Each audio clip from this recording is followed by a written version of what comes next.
Hi everyone, my name is Matt Kendall. I'm a clinical hypnotherapist and IEMT practitioner. This is our second attempt of doing a client case study. I know what to We've say now. Oh, well, basically, we're just going to say what we did for the last half an hour, but we're actually recording this conversation on Skype, and it didn't record, and I'm not going to get angry. I am very angry about it. Now, you may have read Dan's testimonial that he sent to me. I will make it part of this video as well, actually. I'll put it in the notes below. I like to do case studies with people. I like to do interviews with clients several months after I've worked with them to give people a realistic view of what is possible through change work. Now, this is completely unscripted, although we have just been through the conversation. Bloody technology. This is really to give people an idea of what it's like to work with me, the kind of people who I work with, and essentially what people can go and do with their lives afterwards, what kind of results they get from that. So, Dan, for the second time, since Skype is being a bastard, you'd been through the NHS system, you'd been for counselling, for CBT, for group sessions and things like that. Yeah. Just give us an idea of how long ago that started, why you were seeking help, and what would really kind of happen by going down those channels. I guess it started about. I think I was always quite an anxious kid anyway, but I think it started to hold me back when I was about 15, 16, like majorly. I suppose everyone goes through it. Everyone grows up around negative people, but I think it affected me more than, say, Joe Bloggs. So I got to sort of sixth form age, and I was really noticed I had terrible social anxiety. I had really terrible depressive phases, like black moods, which could last for days to weeks to whatever. I suppose I got on the booze train to deal with it. I guess I always drank a lot to deal with it, to self-medicate. Dabbled in drugs, but booze was the number one Mm. way to deal with it. And so when was that when you were going out, and how did that help, or is that when you came in, or what were you Um, using alcohol for? was both when I was out, and I used to go out a lot. Mm. Um, yeah, because I actually had a very, very active social life, but because behind my eyes I was an absolute wittering mess, I just deal with being around people just by just getting absolutely messed up drunk. And of course, I drink at home as well. Mm. Like if I wasn't going out, I'd go to Tesco's and buy a bottle of gin and a bottle of wine or whatever. And I did that for years. Okay. Yeah. And then you actually went to go seek help. You went to your GP, a number of times, and they referred you for group CBT and then individual. Was it individual CBT sessions or? Yeah, the first I had the drugs. They palmed those off onto me pretty quickly. Um, it took a very long time from going and asking for help. It was about, I think it was nearly 18 months to 2 years Yeah. before I actually sat down in the group CBT. Then that really didn't do anything for me. So they recommended me for one-on-one, which took another 6 to 8 months. So from asking for help, like, please, I want to kill myself, let me talk to somebody. It took about 2 years to actually, It's crazy, at isn't it? which point I was in a real state.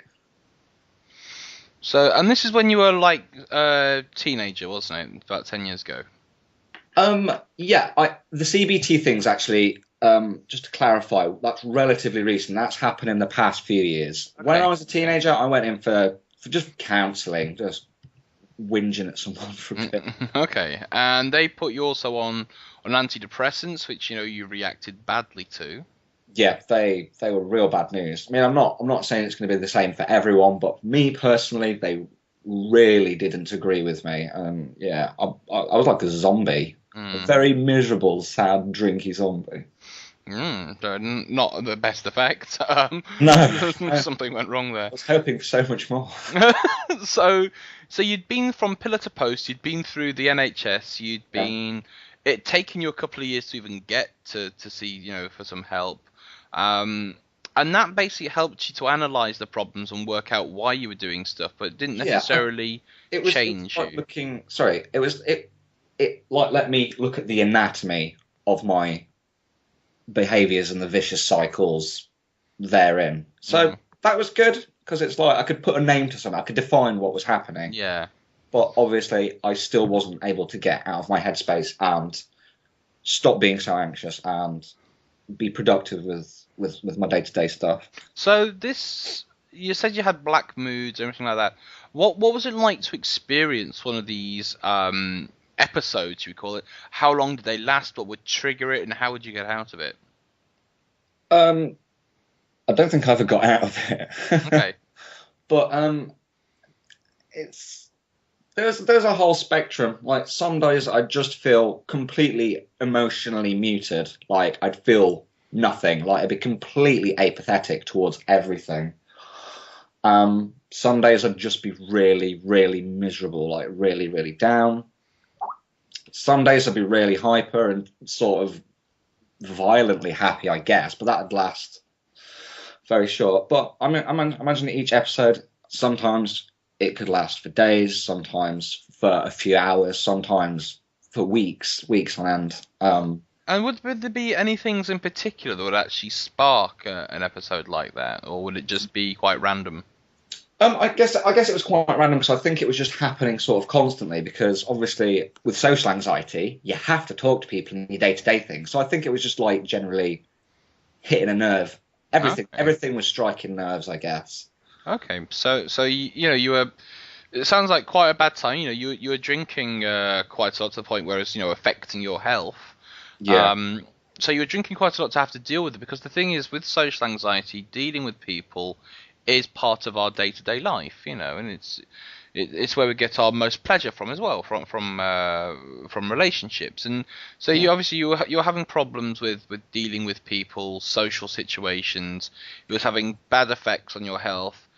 Physically, you weren't in great shape. You were. I was just lazy, and obviously, Yeah. if you drink every day, obviously your inside's pretty messed up. Yeah.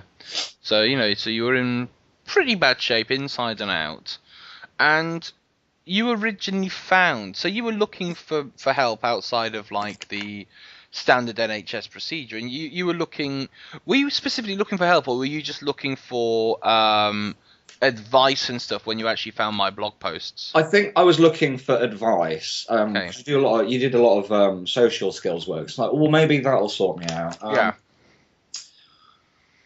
But then I found that blog post on New Year's resolutions because I've always been quite cynical about them. I was like, yeah, damn right, it's rubbish. And then, he does hypnotherapy. So I'd looked into that briefly, but then I found out it wasn't specifically hypnotherapy. There was elements of different types of work. But yeah, I was looking for a way to change because obviously I'd go to the GP and go, look, this isn't happening for me. The SSRIs aren't happening for me. What else can you do? And they were quite sincere. And they say the NHS, like the mental health thing in the NHS is, I guess it's still in its infancy. There's not really a great infrastructure at all. I think a lot more attention is being brought to the mental health sectors, but I think that I think it's still definitely in its infancy. I agree, and especially it's like you went for help and advice, and it took them 18 months before they even were able to help you in any way. So, if somebody comes to me, I can literally see them within a couple of weeks usually. I can start to see people. So if you start to, and in that 2 years, I should imagine things got worse, not better. So you're having these real black moods. You were getting really down. It was affecting you physically and mentally, limiting what you were doing. I was literally like a crazy hermit living in my room, just drinking. You're like a crazy hermit living in your room and drinking. Now we have to make this clear to people. There was no specific thing that started this. This is just like how you were. This was kind of like your identity, I suppose. Now you came across a blog post which I'd written about goal setting and New Year's goals, wasn't it? Something like that. Yeah. I write a lot of posts that I'll find that and I'll put it back up on Facebook or something. Now, you'd seen that if people don't know my background, I do hypnotherapy and IEMT. I am not some happy, clappy, everything's going to be fine, you need to believe in yourself kind of bullshit. I'm very realistic. I help people to realize that if you want to make change in your life, it's very possible, and I can help. I can really help with the emotional side and the memory side of everything, but I'm not going to fix you. I can point you in the right direction. I can refer you out to people who can train you in certain things. I cannot give you the 15 years of experience that you've missed out on because you've been in your room, but I can help to wipe the slate clean in many instances, so you can actually go and start to do things differently. And then when you sort of came along to me, I have a very kind of direct approach with clients, and a lot of people, I am not the person to come and see. If you need help and support, please don't contact me, because you'll be offended. You will be offended, because I believe in taking personal responsibility for where you are in life, regardless of what you've been through. I think that personal responsibility has to be there. If not, I can't help you. It's the only way. It's the only way. It's the only way. And I've worked with people from all manner of backgrounds, from abuse cases through to guilt and all different kinds of issues. But I only do 3 sessions with people usually. I'm not somebody who you come and see once a week to tell your problems to. I'm not interested in what your problems are, or why you are the way that you are. I'm very much interested in how your brain is processing information so we can change it. So what was your experience of coming to see me? We did 3 sessions. It's now the 25th of May 2013. You contacted me last year, but because of commitments you had and financial stuff, we couldn't do the sessions then. And obviously I'm always busy anyway with different stuff. So we actually did the sessions in February, so 3 months ago. What was your experience of the sessions like? It was a pretty wild trip, to be honest. I didn't know what to expect. But it was great. I turned up. I was shaking like a leaf. I was terribly anxious. You made me feel really welcome, and you sort of got me out of that headspace pretty quickly after the first session. I felt like garbage after the second session. Yeah, I can remember. I felt terrible again. But we left it a few weeks, and then I had my third and final session, and that sort of flushed the crap down. And that's when I really noticed that I was thinking about things differently and perceiving the world differently and perceiving myself differently. Well, tell us about that. You're perceiving the world and things differently. What was it like before, and what's it like now? Because everyone's always thinking, people would almost do anything to achieve results, And so what actually happened in the session is not necessarily that important. It's what the what the sessions result in. So what's your? Because I do IEMT and hypnotherapy. I'll go into more details on these in blog posts and video demonstrations. It's much more to do with how it's affected you since the sessions, and what your viewpoint is on sort of your future, and what your mental state is now like. Well, prior to the sessions, the thing with anxiety is once it gets out of control, it's like you've lost control of the aircraft. You've lost cabin pressure. I honestly didn't know how to move on with my life. I knew I felt miserable, and from the past stuff like the CBT stuff, I understood what was going on in my head, but because I'd completely lost control of the way, like my thoughts, my anxiety just snowballed. The sessions took that away. It sort of cleared the crap out of the window. You can. It's hard to articulate, but so I put my hands back on the steering wheel and go, oh, hang on. If I want to get better at this, I just need to do this. If I want to get better in my career, I need to go down that avenue. So I guess it got me back on my feet. It got me out. I was trapped in my head. That's the only way I can really describe it. Yeah. And this gave me the opportunity now to clear that away. I can now sort of, I've clearly lost my train of thought now. No, basically, what sort of. So, what's your mindset? Well, I don't really like the term mindset, but what's your life now like? I suppose since the sessions that we did like 3 months ago. So I always like to give people a realistic view of. I don't do interviews with clients the day after, because the stuff that I do actually works on pretty deep parts of the brain, and it's almost like a bruise coming out. Yeah, It yeah, takes a while, it does take a while.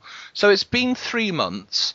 What have these 3 months been like, as opposed to like the 3 months before? Then, shall we say?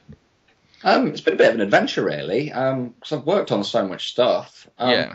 But now I can, if I want to do something with my life, I've now taken responsibility for it. I was out of shape, so I do press ups and all that stuff every day to do the health thing. Yeah. I'm eating better. I'm taking care of what I eat, because I know that will have an effect on the way I feel and Yes. my overall health and stuff like that. If I want to get back better at guitar, I play guitar. I know I have to set out a practice routine and really take responsibility for every area of my life. I guess it's like I'm back on the horse. If I want to do something, go find out how to do it and run after it and chase after it with a stick and make it mine. Because a lot of people think they can come for therapy, and I think that the Matrix ruined a lot of therapy, because Yeah. absolutely, or when they do you know how to fly a helicopter? 1 minute. Now I do. they download all this skill set, and I can't help people with skill sets. What I can help people with is clearing out the crap so they can go learn a skill set. Yes, that's what I tried to articulate a minute ago. Yes, but I can, again, and a lot of people won't go and attempt the skill set because of fear, because of anxiety, all these different emotions. I can help to really stop or massively reduce these things so you can go and do something different. And then when you go and do something, you reduce the anxiety, the self-belief issues, whatever they might be. You then go and learn a skill set. You couple that together. That's when you get results. Because you've worked on your. I saw you last week. I haven't seen you for 3 months, and you came to one of my events that I run, and you did look very different. Like I said before, I didn't actually recognise you first of all. I thought you were somebody else actually, because you actually look like somebody who I know. Now you do anyway.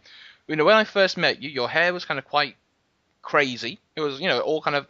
The whole mad scientist thing going on, didn't I? I think I told you looked like a student. I think I may have said that. You did. You look like, and you're 26 or something now. You're 25, 26. 27, yeah. 27. That's close. And you did look like a student, just sort of like sloppy and lazy and scruffy. Yeah, absolutely. Now I did send you out with a stylist who I know, who I refer a lot of people to. And you've now started to take care of your health. Obviously you're drinking less. You're doing just like exercises. Just not a massive gym routine, but your push-ups and things like this. You looked physically different. Your body looked different. You were carrying yourself differently. You weren't anxious. You just looked good. You looked much healthier. You looked much happier in yourself. Yeah, absolutely. The clothes and the haircut and all that stuff. That was honestly the tip of the iceberg. The big thing was how I carried myself. That's what people really. Obviously, people know it's like, oh wow, you got a low cut vest there, Dan. It's a very stylish haircut you got there. But people more noticed, like my close friends and stuff. They noticed I was carrying myself differently. Yeah, and that's what I've really noticed. So carrying yourself now. Obviously, because people can't see you, how would you say that you carry yourself now as opposed to before the sessions? Well, with the whole anxiety thing, like you sort of huddled over and you're looking at the floor, struggle to maintain eye contact with people. Mm-hmm. But now I stand up straight, put my shoulders back, take in all the world at the same time, instead of sort of trying to make myself smaller and shutting up like an oyster. I don't do that anymore. I stand up and stride into the world with gusto. Good. No, it is, and it does obviously, because when you have confidence in yourself, that affects how people treat you as well. Absolutely, yeah. People like talking to people. I found it easier now. I maintain eye contact with people and stand up straight because it's actually difficult to talk to people who are like that.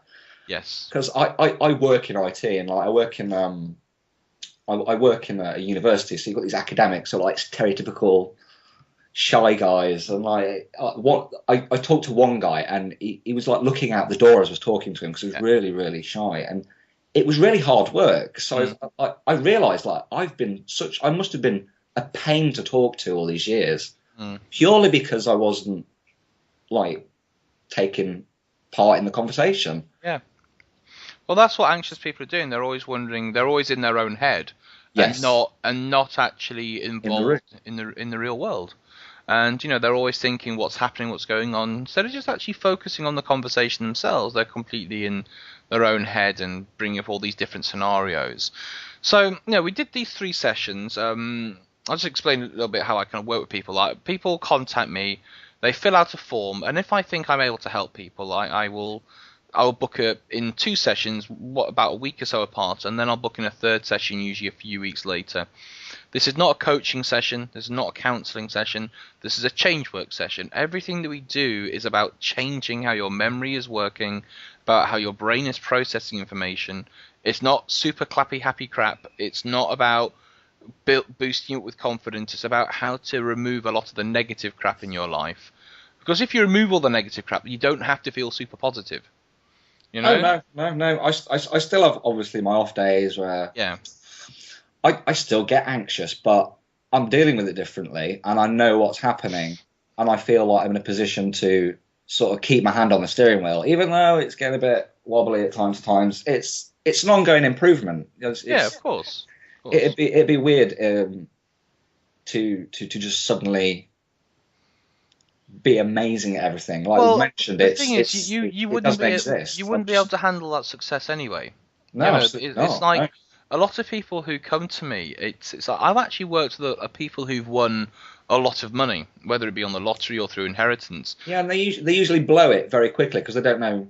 I feel How like I think there's like the statistic like 90% of people who win the lottery go bankrupt within a year because they don't if know what to do with it's themselves. if you earn if you're not very good with money essentially, then you have a lot of money. You now have a lot more resources to basically mess up. Yeah, So if you think about in a social setting, if you're bad socially, and then I give you a massive amount of confidence, and you go out into the world, basically it's probably going to backfire very quickly. no, definitely. What you need to do is start from where you are and build up slowly to create core confidence, real world confidence. And I cannot make people into a super happy, confident person overnight because that's just stupid. I can help Who to likes those people anyway? Oh, it's true. Always wanting the next, like the magic pill, wanting that, and it's not going to happen because I can't give you 25 years of experience that you've missed out on. No, I no. can help to reduce the anxiety so you can go and learn how to be with people, but you cannot transform yourself to be from super quiet to, you know, Van Wilder sort of overnight. That's just not going to happen. Unless you're on very strong drugs, and that's not going to last for very long, and you're going to annoy people. What we look at here is making realistic change, realistic long-term change, because it's been 3 months now since our sessions, Yep. almost 3 months to the day, I think, actually, and you've gone out and built up core confidence. You've changed your style. You've changed what you're doing. You're getting back into your hobbies that you enjoy. You're connecting with people. And that's what produces long-term results, because 3 months is quite a long time after sessions to kind of imagine if somebody was on a diet, right? And you're checking with them 3 months later, probably things have gone wrong by then, okay? Now, a lot of people see change work as a diet. They want to do something crazy for like a week, and it's not like that. If you want to get in shape, you've got to have a long-term approach, okay? Absolutely. And it's like, that doesn't mean you're never going to have a curry or a chocolate bar or anything again, but it means you've got to have a strategic approach towards what you're doing. I think that's where people really miss the point. Because obviously everybody knows somebody's like, oh, I'm going on a diet for 3 months. And it's like, that's not the point. You need to change the way you approach eating or whatever. You can't do something for 2 weeks and then just give it up and then you've changed forever because that's ridiculous. Absolutely. It's a lifelong effort. It's a lifelong effort, and you know, you've obviously put what we talk about into practice. Now, when I help people, I am not a counsellor. I am not here for you to come and tell your problems to. As you know, when you came to me, the only time when we really kind of discuss your problems is in the initial email. Yes, it was just going over we went over my form, but Yes, other than yeah. that, we didn't talk at all about the time I was bullied that day or whatever like that. Yeah. Now, people might be thinking, well, how do we do the things? Well, basically, I elicit emotions that you're having now in different situations. I work out where they come from. However, we don't talk about the scenario. I only want to know how it's structured in your mind and how you remember it, and then we can change it. And if you go back and change, if you imagine that your life now is like a painting built up on your color palette. Where am I going with this metaphor? No, I'll keep it. So you have a color palette or a set of ingredients, okay, that you've learnt over the years. Usually, you know, your formative years when you're younger. Now, everything you do now, it's a composition of what you currently have available to you. Now, imagine what I help people do is work out how you learned how to feel a certain way, or work out the source of an ingredient, and you can change that. Now, when you change that, what you can now create in present day is very different to what was there before.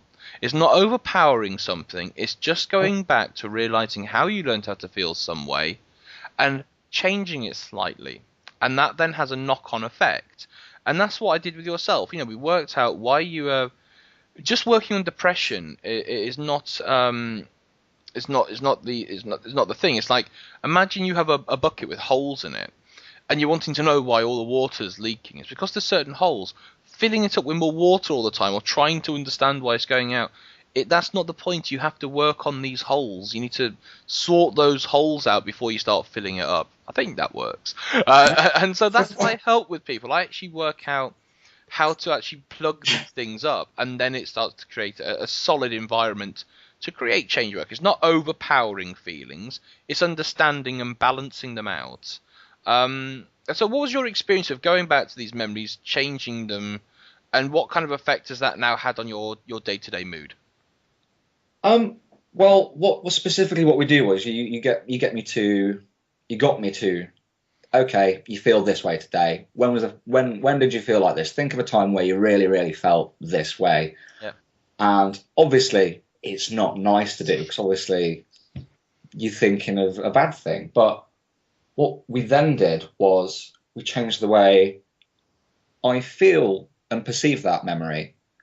And we made it so it's like, oh, actually, it's in the past. It doesn't matter anymore, mate. You can move on. It's a very vague way of putting it. But we're just taking things that really affect you badly and like removing their strength over you. Yeah. And it's changing the way you feel about it. So I have these memories, but they don't affect me nearly as much anymore. So they don't have any hold over my mood anymore. Yeah. It's literally cleared the way. So if I'm like, normally when you try and do something new and you end up feeling anxious and stuff because of these memories, it's not an issue anymore. Because I feel differently to them. That's exactly right, because a lot of people think about their past experiences and they ruminate on memories. Yeah. And that doesn't necessarily help. Keep thinking about bad things from the past. You know, I worked with this guy this week who he's got bad social anxiety with girls, because when he was 13, he asked a girl to dance. She said no.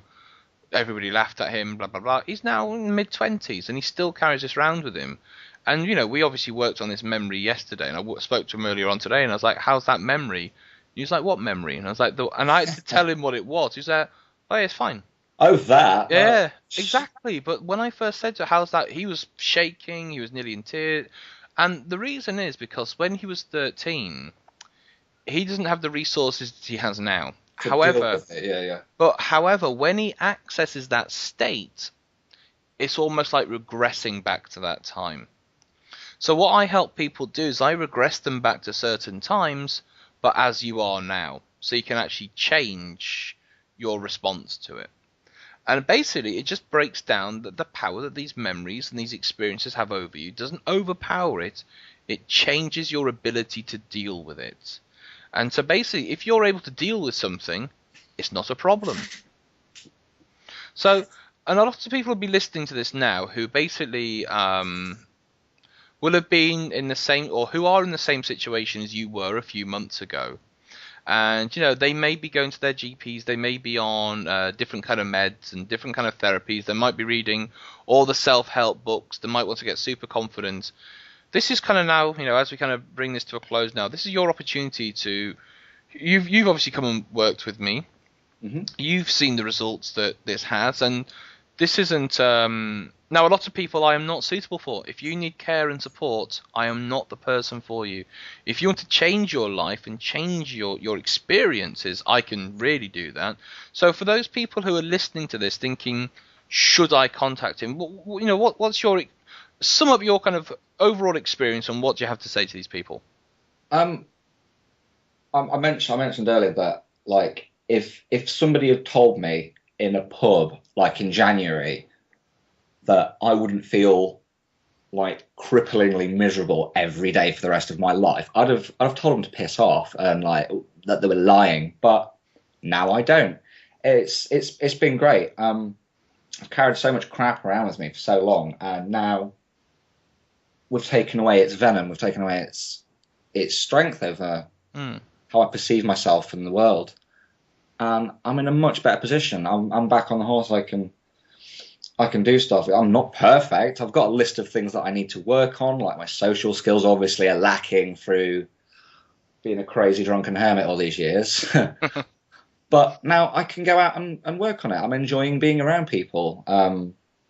Like I mentioned, I'm getting back into stuff that I fell out of love with, like music. It's a big part of my life again now. I'm so happy. It's crazy. Please go for the sessions. If you've tried other things, if you've tried the SSRIs and they're not happening for you, if going to your GP every week to have a go at them, it's not going to work. It's a big step because obviously you're paying money to go and see somebody, and it's a big industry. It's a big confusing industry, and there's lots of different avenues you can go down. Let me ask you, actually, before you contacted and wanted to decide to work with me, did you also investigate other therapists and change workers and stuff like that? I've never met another person who described themselves as a change worker. I looked into hypnotherapy, but I think it was the classic thing where the guy wanted to see me for about 20 sessions at like bloody hell, 200 quid each. So rock hell. Right, it's a big thing, and then that really was like, well, maybe not look at that. And what really attracted me to your practice was the fact that I don't want to see you every day for the next 20 years. So I want this to be like some sort of catalyzing event. We can just do this thing. It doesn't take that long once you get the hang of it. We can do this change work over 3 sessions, and then you've got the rest of your life. That's it. It's done. That's it. It really was done in 3 sessions. Maybe somebody will need another session. I don't know. Person. Sometimes I see people for a minimum of 2 sessions. I usually do 3 with people, but I sometimes, like, I've had clients for some years that I will sometimes see them maybe once a year, just if they've gone through something, or as like, I have an open door policy, so you don't have to keep coming back for loads. And a lot of my clients will actually email me, and I will give them some advice over the email, and so it doesn't even require a session. It just kind of, I can help them see something differently or whatever. But so, I'm not here to make you a lifelong client in the sense of we're going to come do sessions every week, because that's not what I do. There's other people out there. If you really want to discover who you are and go into your past and try and work out who you are and all that kind of stuff, good luck with that. That's not what I do. Is I help you change your thought processes, your relationship with yourself and the world in a sense, but not through happy clappy. I'm very much against things like The Secret and the Law of Attraction and all that kind of stuff. My background is in engineering, so I have a very kind of logical mind, and something either works or it doesn't. And I look on at a neuroanatomy kind of level of how the brain creates and sustains problems and how to create pathways out of that. which sounds very complex. It's actually very easy what we do. It's a very simple procedure. But this is why I like to do interviews, these real interviews with past clients, because you are right. Coming to see somebody for help is a big step, and what I really want to emphasize is that it might seem like a big step, and it is a big step. And if you're not ready to start to change things, then I'm not the person to work with. But if you're sick of the way you are, and you're ready to change your life, I can really help. But I'm not there to support your struggle. I'm there to change what you're doing, and that's going to involve you changing maybe who you're spending time with, the activities that you're doing, the behaviors that you're doing. I'll give you some guidance, but therapy is not enough, and It's not a magic pill. It's not a magic wand by any means. It requires time and effort, and as you say, it's like a lifelong effort. Well, it's literally taking responsibility of your life. It's every day, every minute.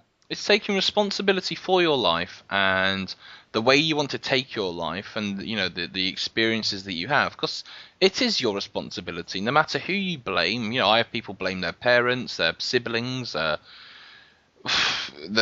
church, all the I have, and at the end of the day, it doesn't matter. Your life is your life, exactly. And I can help you to not feel brilliant, but I can help you to break the negative cycles of feeling bad, and so it just gives you more freedom and choice.